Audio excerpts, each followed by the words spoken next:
चालू करना बकवास कर रहे हो। पिछले 13 दिन से मैं वो बकवास कर रहा हूँ। ये बकवास है क्या? ये बताओ आप। नहीं बकवास है क्या?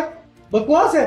इतनी देर सुन लिया तो देखिए डॉक्टर्स किस तरह का एनवायरनमेंट बाहर पैदा कर रहे हैं, सरकार किस तरह ऐसे तानाशाही हो रही है कि आप एक आम विद्यार्थी की आवाज को दबाने का ये लोग प्रयास कर रहे हैं। पहले कॉकरोच बोला गया, कीड़े मकोड़े बोला गया, भाड़े के टट्टू बोला गया।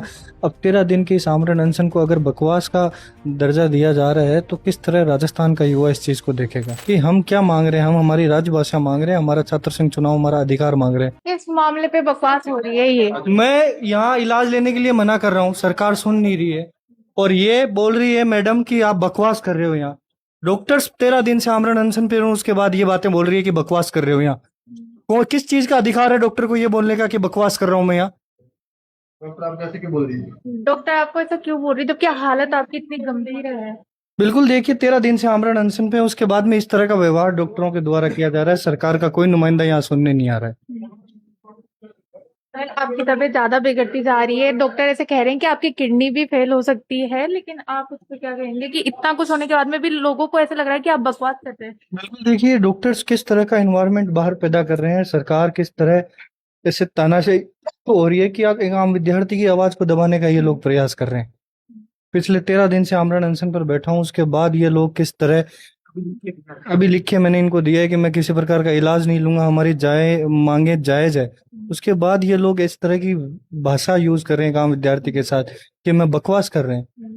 तो कब तक ये तानाशाही इस देश का युवा सहेगा? सर, ऐसा भी है कि लोग ऐसे कह रहे हैं कि आप खुद के लिए तो नहीं, ये छात्रों के लिए कर रहे हैं। आपकी जो दो प्रमुख मांगे हैं उस पर भी सरकार क्यों सुन नहीं रही है और ऐसा बर्ताव कर रही है आपके साथ? बिल्कुल देखिए आपके सामने अभी आप आए हो, किस तरह डॉक्टर हमें बोल रहे हैं, किस तरह की तानाशाही ये लोग कर रहे हैं कि हम क्या मांग रहे हैं। हम हमारी राजभाषा मांग रहे हैं, हमारा छात्र संघ चुनाव, हमारा अधिकार मांग रहे हैं।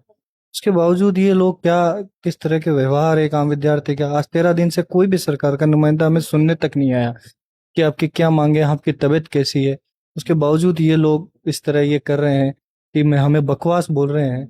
तो इससे दुर्भाग्य किसी प्रकार का नहीं हो सकता। सर, आप हमारे दर्शकों को एक बार दोबारा बता दीजिए कि आपकी क्या मांगे हैं और डॉक्टर आपके साथ में कैसा बर्ताव बिल्कुल देखिए आज 13 दिन से आमरण अनशन पे हूँ। हम्म, मैंने इनको लिखित में ये दिया है हम्म, कि मैं आपसे किसी प्रकार का इलाज नहीं लूंगा, जल का भी मैं त्याग करता हूँ जब तक हमारी मांगे नहीं मान ली जाती है।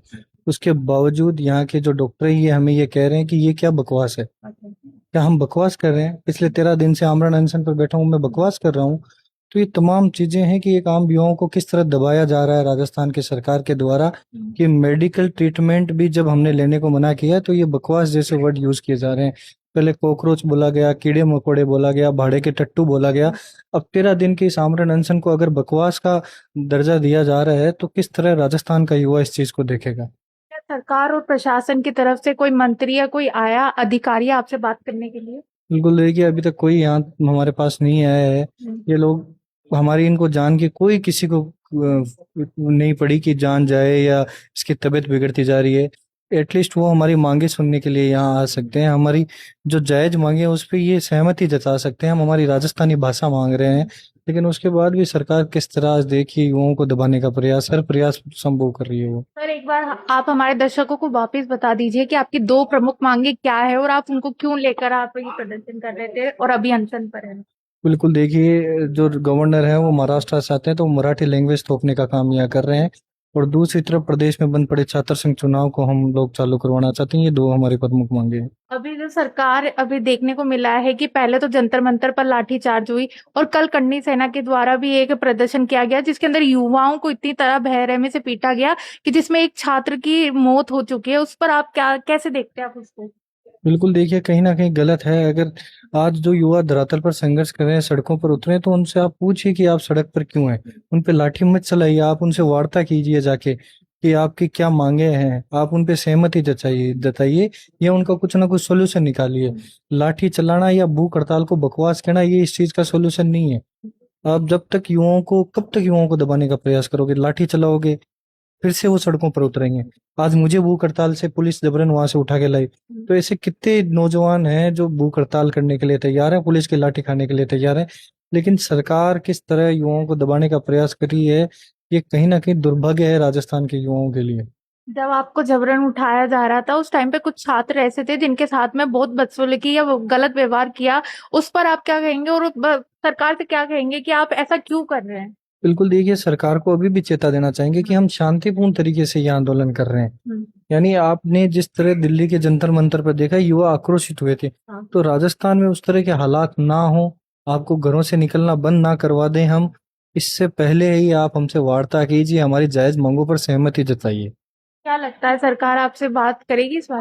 ये जो हॉस्पिटल के अंदर लोग हैं या जो आपका इलाज कर रहे हैं डॉक्टर, वो आपके साथ में ऐसा बर्ताव क्यों कर रही है? सरकार के कहने पे या इनका ऐसा ही? बिल्कुल देखिए, जब मैंने रिटर्न में इनको ये दिया कि आज से मैं किसी प्रकार का इलाज नहीं लूंगा, तो ये हमें बकवास बोल रहे हैं कि आप ये क्या बकवास कर रहे हो। यानी सरकार के इशारों पर अब क्या डॉक्टर चलेंगे? डॉक्टर्स भगवान का दूसरा रूप होते हैं, हम डॉक्टर्स की हमेशा इज्जत करते हैं, लेकिन आज जिस प्रकार का व्यवहार हमारे साथ किया जा रहा है, तो कहीं ना कहीं सरकार के इशारों पर ये सारे काम हो रहे हैं और युवाओं को दबाने का काम ये लोग कर रहे हैं। तो इसके खिलाफ कैसे भी ये कर ले, लेकिन ये लड़ाई हम लोग पीछे नहीं हटेंगे, इस लड़ाई को मजबूती से लड़ेंगे। बकवास क्यों कह रहे हैं? और उसके अलावा एक और है, मैं एक लास्ट क्वेश्चन मेरा आपसे ये रहेगा कि जंतर मंतर पर लोगों पर लाठीचार्ज हुई, उसके बाद में धर्मेंद्र प्रधान का इस्तीफा हुआ। अब क्या लगता है कि छात्र किसी का बुरा होगा तभी छात्रों की बात सुनी जाएगी सरकार द्वारा? बिल्कुल देखिए, ये चाहते हैं कि किसी का बुरा हो, हाँ। पर मैं मेरी जान देने के लिए तैयार हूँ। शुभम रेवाड़ इसी बेड पे अपने प्राण न्योछावर कर देगा, लेकिन आप हमारी मांगों को मानना पड़ेगा आपको। आप चाहते हो कि राजस्थान का कोई युवा बलिदान दे, तो राजस्थान की सरकार को मैं कहना चाहता हूँ कि बलिदान शुभम रेवाड़ देगा, लेकिन राजस्थानी भाषा का रेगुलर डिपार्टमेंट और प्रदेश में बंद पड़े छात्र संघ चुनाव आपको बहाल करने होंगे। दोस्तों, हमने लगातार जो ये छात्र संघ चुनाव को लेकर बहाल करने की बात है, वो हम आपको लगातार बता रहे हैं। अब जो शुभम रेवाड़े अनशन पर बैठे हैं, उनका ये कहना है कि वो अब इलाज लेने के लिए भी तैयार नहीं है, क्योंकि वो डॉक्टरों को ऐसा लगता है कि वो बकवास कर रहे हैं। अब देखना ये होगा कि इनकी बात सुनी जाती है, नहीं सुनी जाती है, इनकी मांगे रखी जाती है, नहीं रखी जाती। ऐसी तमाम खबरों के लिए देखते रहिए द घटक।